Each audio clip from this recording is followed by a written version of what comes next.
नमस्कार दोस्तों, मेरा नाम है आशीष राठौर। आज की वीडियो काफ़ी ज़्यादा अहम होने वाली है। अगर आप दिल्ली एनसीआर से वीडियो देख रहे हैं तो आपके लिए तो ये वीडियो बहुत अहम है ही, और उन लोगों के लिए भी बहुत अहम वीडियो है जो इंटरनेशनल फ़्लाइट के द्वारा दिल्ली आते हैं और आने वाले समय में नोएडा इंटरनेशनल एयरपोर्ट जो कि जेवर के नज़दीक बन रहा है, यहाँ भी आप लोग जब आएंगे तो आपके लिए काफ़ी ज़्यादा इंपॉर्टेंट ये वीडियो होने वाली है। दोस्तों, दिल्ली एनसीआर में जो ट्रैफिक की प्रॉब्लम है उसको सॉल्व करने के लिए regional rapid transit system RRTS को लाया गया था। पहला फेज़ 1 का काम दिल्ली से मेरठ के बीच में 82 किलोमीटर का हो चुका है और जल्द ही ये पूरी तरीके से खुल जाएगा। अभी 55 किलोमीटर में यहाँ पर नमो भारत ट्रेन 160 kmph की स्पीड से चल रही है। लेकिन ये प्रोजेक्ट सिर्फ यहीं नहीं रुकने वाला है। 2 प्रोजेक्ट अभी अप्रूव हो चुके हैं। एक 32,000 करोड़ रुपए का जो प्रोजेक्ट है जो कि 93 किलोमीटर का होने वाला है, दिल्ली के सरायकाले खां से सीधा बावल तक, हरियाणा के बावल के आगे ये SNB से जुड़ेगा और फिर अलवर तक भी एक्सटेंड होगा। और 33,000 करोड़ रुपए का दिल्ली के सरायकाले खां से ही सीधा पानीपत के लिए एक और बड़ा RRTS कॉरिडोर अप्रूव हो चुका है। और इन दोनों ही कॉरिडोर की अब यहाँ पर पूरी तरीके से अप्रूवल होने के बाद फंडिंग से रिलेटेड काम और टेंडरिंग प्रोसेस अभी चल रहा है। तो इन पर तो काम होना ही होना है, ये बात तो 100% पक्की हो गई है। लेकिन इनके अलावा 2 ऐसे कॉरिडोर की आज आप लोगों को जानकारी दूंगा और आपके कुछ डाउट्स भी क्लियर करूंगा जो कि आने वाले समय में अप्रूव हो सकते हैं और बहुत ही इंपॉर्टेंट कॉरिडोर हैं। तो दोस्तों, इन कॉरिडोर में सबसे पहले कॉरिडोर है गाजियाबाद जेवर RRTS कॉरिडोर। जेवर जहां पर हमारा नोएडा इंटरनेशनल एयरपोर्ट बन रहा है और काफ़ी बड़ा एयरपोर्ट ये होने वाला है और इसके फेज़ 1 का 95% तक काम पूरा भी हो चुका है। तो दोस्तों, इस कॉरिडोर की लेंथ 72.44 किलोमीटर होने वाली थी DPR के अकॉर्डिंग। अप्रॉक्स इसकी जो कॉस्ट होने वाली थी वो 20,640 करोड़ रुपए होने वाली थी। इसमें दोस्तों NCRTC ने जो DPR रेडी करी थी, 22 स्टेशन इसके अंदर होने वाले थे और बेसिकली ये एक रैपिड कम मेट्रो कॉरिडोर होने वाला था, क्योंकि इस कॉरिडोर में मेनली जो हमारी नोएडा मेट्रो कॉरपोरेशन की एक्वा लाइन है उसका ही एक्सटेंशन होना था और उसमें शेयरिंग होनी थी RRTS की भी और मेट्रो की भी। तो इस तरीके से NCRTC ने इसकी DPR रेडी करी थी। इसको पिछले साल उत्तर प्रदेश सरकार के द्वारा इन प्रिंसिपल अप्रूवल मिल गया था, जो कि एक सैद्धांतिक मंजूरी होती है। तो इसके बाद ही सबमिट कर दी गई थी ministry of housing and urban affair को। लेकिन दोस्तों, अभी हाल ही में आप लोगों ने काफी आर्टिकल पढ़े होंगे और न्यूज़ भी देखी होगी, ministry of housing and urban affair ने इसको अभी कैंसिल कर दिया है और बताया है कि दोबारा से NCRTC को इस प्रोजेक्ट की DPR रेडी करने के लिए कहा गया है। अब इसके पीछे आखिर क्या कारण है वो जानते हैं।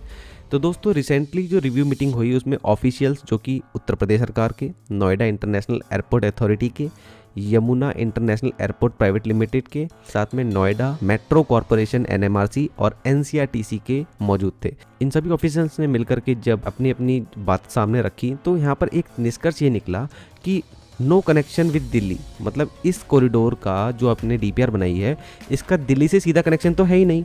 आप तो NMRC की एक्वा लाइन को एक्सटेंड कर रहे हैं और उसी का यूज़ कर रहे हैं RRTS के लिए भी और मेट्रो के लिए भी। तो ऑफिशियल्स ने इसको थोड़ा रिस्की बताया और साथ में बताया दूसरा रीज़न कि गाज़ियाबाद में उन लोगों की संख्या कम रहने वाली है जो इंटरनेशनल एयरपोर्ट की तरफ जाना चाहेंगे, वो गाज़ियाबाद में नहीं होंगे, वो दिल्ली में ज़्यादा होंगे। तो दिल्ली के सराय काले खां से इसकी कनेक्टिविटी सीधी होनी चाहिए। तो दोस्तों, इसीलिए अभी यहाँ पर ministry of housing and urban affair ने डायरेक्ट करा है NCRTC को, आप इसकी DPR दोबारा से बनाइए और इसमें सराय काले खां से आप इसका कनेक्टिविटी सीधा जेवर एयरपोर्ट से निकालिए। और इस तरीके से यहाँ पर आगे अब NCRTC काम करने वाला है DPR पर। अभी सुनने में आ रहा है दोस्तों कि सराय काले खां से DND फ्लाईवे होते हुए Noida city centre, Noida phase 2 से सीधा सूरजपुर जो कि ग्रेटर नोएडा के अंदर पड़ता है उससे कनेक्ट होगा और नॉलेज पार्क 3, परी चौक, इकोटेक 6, डनकौर, येडा, सेक्टर 18, सेक्टर 21, इनकी कनेक्टिविटी के द्वारा एक नया रास्ता सराय काले खां से जेवर एयरपोर्ट के लिए निकाला जाएगा। और साथ में ये भी बताया जा रहा है कि सराय काले खां में अगर लैंड रिलेटेड इश्यूज आते हैं, कंजेशन वहाँ पे काफ़ी ज़्यादा है, तो ऐसे में सेकंड ऑप्शन होगा न्यू अशोक नगर, जो कि दिल्ली के अंदर सराय काले खां के बाद सेकंड स्टेशन है RRTS का। तो दोस्तों, इस स्टेशन से भी ये जो हमारा कॉरिडोर है वो निकाला जा सकता है जो नई DPR बनेगी उसमें। तो दोस्तों, एक बात तो क्लियर हो गई कि आगे चल करके जेवर एयरपोर्ट का दिल्ली से सीधा कनेक्शन तो होना ही होना है। लेकिन यहाँ पर एक और ऐसा कॉरिडोर है जिसकी जानकारी भी सामने आई है। दोस्तों, इस कॉरिडोर की DPR बन गई है और अभी हरियाणा गवर्नमेंट को सबमिट कर दी गई है। जैसे हमारा गाजियाबाद जेवर एयरपोर्ट की DPR बनी थी और यूपी गवर्नमेंट को सबमिट हुई थी, वहाँ से अप्रूवल मिला, तभी वो ministry of housing and urban affair को सबमिट हुई थी। ऐसे ही अब यहाँ पर हरियाणा गवर्नमेंट को भी सबमिट हुई है एक और डीपीआर। ये थर्ड कॉरिडोर हो सकता है आरआरटीएस का हरियाणा में, अगर इसे अप्रूवल मिलता है आगे हर जगह से।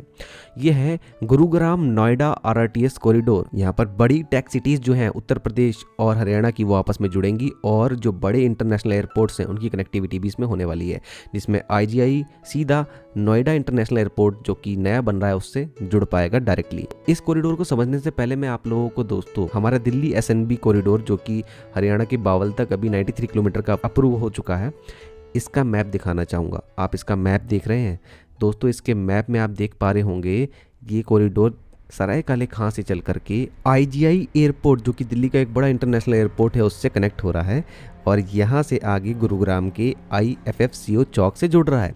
तो गुरुग्राम के आईएफएफसीओ चौक, इस जगह को याद रखिए। यहाँ पर आरआरटीएस कॉरिडोर मतलब निकल रहा है, आगे बावल तक जाएगा हरियाणा के, और यहाँ पर आईएफएफसीओ चौक पर जो स्टेशन बनेगा आरआरटीएस का, यहीं से आप नया कॉरिडोर निकलता देखेंगे। अब आते हैं हम गुरुग्राम नोएडा आरआरटीएस रूट की डीपीआर पर। तो दोस्तों अभी हाल ही में जो न्यूज़ से जानकारी मेरे को मिली है उसके अकॉर्डिंग अगर देखा जाए तो इस आईएफएफसीओ चौक के स्टेशन से ही यहाँ पर एक नया कॉरिडोर निकलेगा, 60 to 65 किलोमीटर का ही होने वाला है और ये कनेक्ट होगा सीधा सूरजपुर जो कि ग्रेटर नोएडा में है वहाँ, और सूरजपुर से इसकी कनेक्टिविटी होने के बाद यहाँ से वाया रोड जेवर के लिए रास्ता जा रहा है। तो इस तरीके से नोएडा का इंटरनेशनल एयरपोर्ट जो कि जेवर का है वो सीधा दिल्ली के इंटरनेशनल एयरपोर्ट आईजीआई से एक ईजी कनेक्टिविटी पा सकता है। साथ में आप लोगों ने इसमें ये भी ध्यान दिया होगा, दिल्ली को बाईपास करके यहाँ पर ईजी यहाँ पर कनेक्टिविटी मिल पा रही है और फरीदाबाद से होते हुए कनेक्टिविटी मिल रही है। तो यहाँ पर एक अच्छा ये मेरे को रास्ता लगा, कहीं ना कहीं अगर ये बनता है आगे चल करके तो काफ़ी अच्छी कनेक्टिविटी दो बड़े एयरपोर्ट के बीच में हो जाएगी। दूसरी बात दोस्तों, आप सूरजपुर पे ध्यान दीजिए। अभी सूरजपुर को आप लोगों ने, जो मैंने पहले गाजियाबाद जेवर आरआरटीएस कॉरिडोर बताया था उसमें भी देखा होगा।